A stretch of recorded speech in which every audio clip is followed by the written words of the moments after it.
네, 안녕하세요. 정기철입니다. 오늘은 캐시에 대해서 알아보도록 하겠습니다. 발음이 현금이라는 캐시랑 발음이 똑같네요. 지금 화면 보시면 그림들이 여러 개 나오는데 오늘 캐시라는 단어로부터 출발해서 CDN이라는 단어까지 한번 스토리를 만들어 보겠습니다. 근데 그 중에 뭐 디스크 캐시, 웹 캐시 또는 캐시 메모리 뭐 이런 이야기 또는 디스크, 테이프 뭐 이런 이야기 쭉 같이 한번 엮어서 설명을 드리도록 하겠습니다.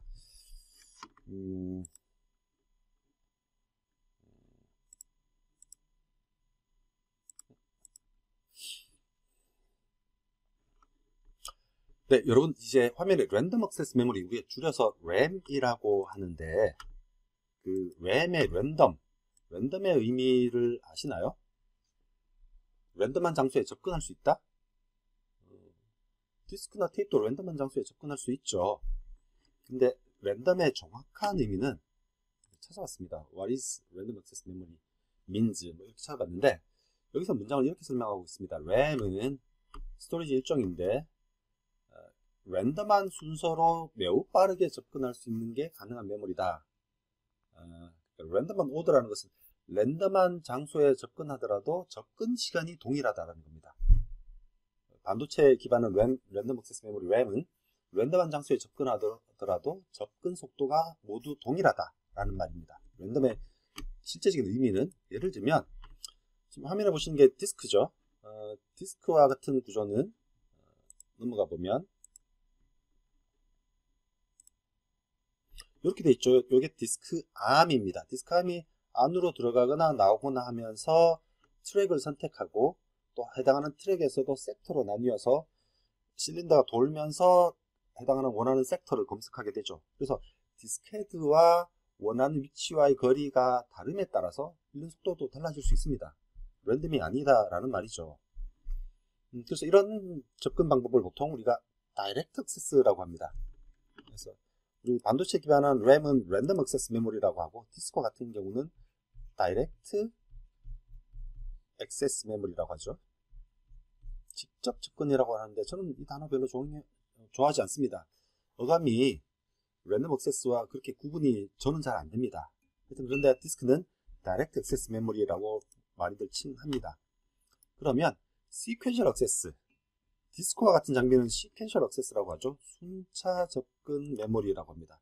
라는 말은 이게 테이프를 감아가면서 이쪽에 있는 내용을 접근할 때나 또 이 안에 있는 내용을 접근할 때나 테이프를 감는 시간이 다르죠.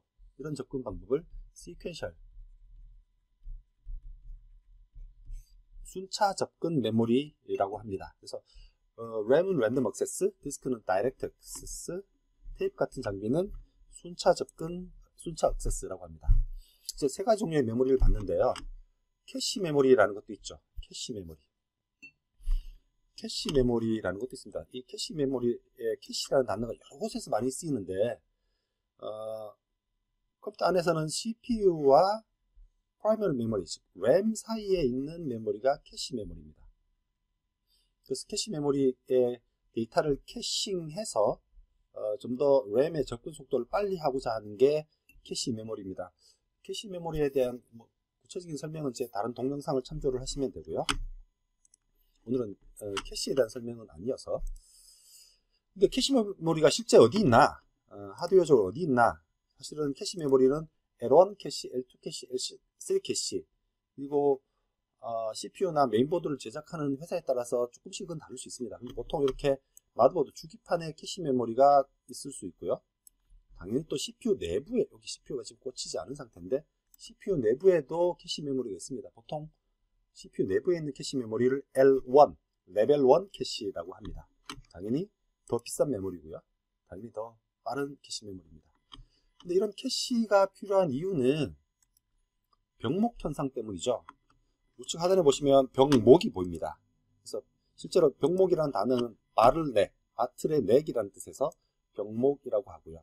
그래서 많은 데이터가 병목을 지나면서 지체가 되죠. 그래서 이런 현상을 병목 현상이라고 하는데 CPU와 메인 메모리 사이에도 병목 현상이 있습니다. CPU가 데이터를 가져와서 처리하는 시간보다 가져오는 시간이 훨씬 많이 걸리거든요. 그래서 일상생활에 이런 캐싱을 사용하는 게 많죠. 예를 들면 제가 책 한 권을 읽기 위해서 도서관에 직접 가서 책을 가져와도 되지만 한번 도서관 갈 때 책을 여러 권 들고 와서 제 책상 위에 두죠. 그런 의미에서는 제 책상이 캐시 메모리가 되는 겁니다. 또는 돈이 필요할 때 은행에 갈 때마다 10,000원씩 가져와야 된다면 굉장히 불편하겠죠. 그럴 때 은행에 한번 찾아가면 또는 현금 일출기에 가면 10만원 단위로 지갑에 넣어두고 지갑에서 뺐쓰죠. 이런 식이 다 캐싱입니다. 그러니까 한번 은행에 갈 때 블럭으로 가져오고 실제 지갑에서는 하나씩 꺼내 쓰죠. 그 CPU도 똑같습니다. CPU가 메모리에 가서 블럭으로 캐시에 담아두고 실제 캐시된 데이터를 하나씩 꺼내 쓰는 구조입니다. 이런 캐시 구조는 다른 응용 분야에도 많습니다. 웹 캐시라는 것도 있습니다. 웹 캐시. 그러니까 웹상에서 데이터 송수신에 일어나는 캐싱을 말하는 거고요. 실제 웹 캐시라고 하지만 내부적으로는 여러 개념이 있습니다. 브라우저 캐시. 본인이 사용하는 PC, 웹 브라우저가 또 캐싱도 합니다. 또는 프락시 캐시라는 것도 있는데요. 예를 들면 우리 회사 안에 사용되는 클라이언트를 위해서 회사 근처에 캐시 서버를 두는 겁니다. 그러면 그 회사 사람들은 타인이 썼던 자료를 직접 거기에 가지 않고 회사 내부에 있는 프락시 캐시에서 가져오는 셈이죠. 프락시 캐시와 게이트웨이 캐시는 반대입니다. 그러니까 프락시 캐시가 클라이언트 단에 만들어진 캐시 서버라고 하면 게이트웨이 캐시는 서버 단에 있는 캐시를 의미합니다. 서버 단의 의미. 그래서 이 게이트웨이 캐시하고 비슷한, 저는 비슷하다고 생각하는데 비슷한 게 CDN이라는 겁니다. CDN은 Content Delivery Network이라고 하는데 실제 어떤 서버를 두고 그 서버에 여러 명이 접속을 한다면 그 서버에 부하가 많이 걸리겠죠.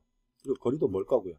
그러면 그 서버의 카피를 여러 곳에 두는 겁니다. 이런 것들을 컨텐츠 딜리버리 네트워크라고 합니다. 그러면 자기에게 가장 가까운 클라이언트가 자기에게 가장 가까운 서버에 접속해서 데이터를 가져오게 합니다. 요즘은 웹 쪽에서 일어나는 프로그램이 굉장히 많기 때문에 CDN을 많이 쓰게 됩니다. 그리고 하나 더 디스크 캐시라는 것도 있습니다. 당연히 CPU가 램에 있는 데이터를 가져올 때도 캐싱 작업이 필요하지만 CPU가 디스크에 있는 데이터를 가져올 때도 캐싱이 필요합니다. 당연히 디스크는 CPU에 비해서 훨씬 느리니까. 그래서 하드디스크 내부에 디스크 캐시 메모리가 있습니다. 그래서 한 바이트를 가져올 때라고 하더라도 그 바이트 근처에 있는 블럭을 캐시에 담아두고 다음부터는 램에서 꺼내오는 식입니다. 그래서 이 램은 디스크 안에 있는 램입니다. 메인 메모리 램이 아니고요. 그래서 오늘은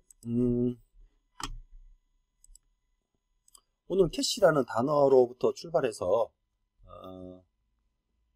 램, 웹 캐시, 디스크 캐시, CDN 뭐 여러 가지 이야기를 했었습니다. 예, 다음에는 또 다른 용어로 여러분하고 만나 뵙도록 하겠습니다. 안녕.